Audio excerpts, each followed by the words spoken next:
नमस्कार. महाराष्ट्रातल्या कोकण भागात मांसाहाराबरोबर हमखास सोलकढी पाहायला मिळते. सोलकढी हे कोकम आणि नारळाच्या दुधाचं मिश्रण असतं. आंबट गोड चव असणारी ही सोलकढी जेवण झाल्यानंतर आपलं मन आणि पोट दोन्ही शांत ठेवायला मदत करते. पण तुम्हाला माहिती आहे का, सोलकढी आरोग्यासाठी सुद्धा खूप फायदेशीर आहे. आज आपण ह्या सोलकढीचे शरीरावर कोणते चांगले परिणाम होतात हे जाणून घेऊया. कोकमामध्ये antioxidants, dietary fibres, magnesium, vitamin C, potassium हे घटक मुबलक प्रमाणात असतात.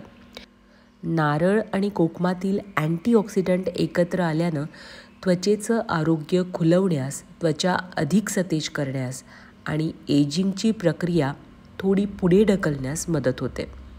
परिणामी चेहऱ्यावर अकाली सुरकुत्या येण्याचं प्रमाण कमी होतं. कोकमातील घटक पचन सुधारण्यास मदत करतात. त्यामुळे मांसाहारासारखे पचायला जड आणि चमचमीत पदार्थ खाल्ल्यानंतर अपचनाचा त्रास होऊ नये म्हणून सोलकढी पिणं नक्कीच फायदेशीर ठरतं. कोकममध्ये असणारे मिनरल्स रक्तातल्या साखरेचे प्रमाण आटोक्यात ठेवण्यास, त्यामध्ये होणारा चढ उतार आटोक्यात ठेवण्यास मदत करतात. मधुमेहातून वाढणारा हृदयविकाराचा धोकाही आटोक्यात ठेवण्यास मदत होते. त्यामुळे जेवणानंतर मधुमेहींनी 1 ते 2 ग्लास सोलकढी पिणं फायदेशीर ठरू शकतं. अपचनाचा त्रास कमी करण्यासोबतच कोकम मेंदूच्या कार्याला चालना देण्यास मदत करते.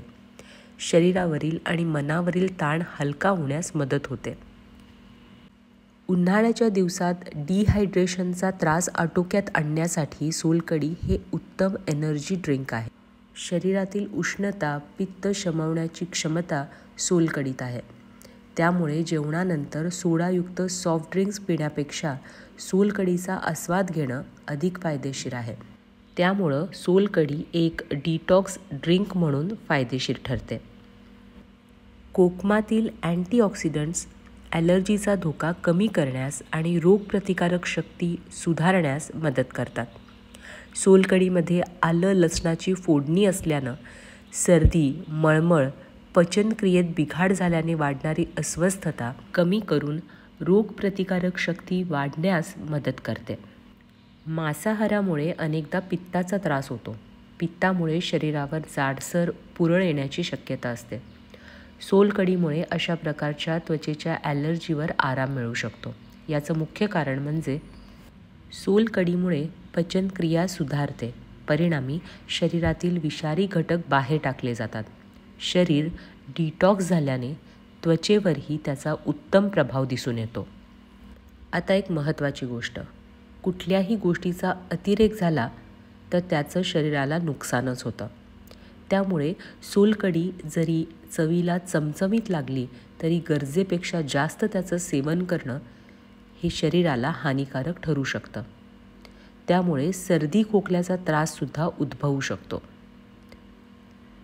त्यामुळं सोलकढीचं सेवन करताना ते प्रमाणात करावं.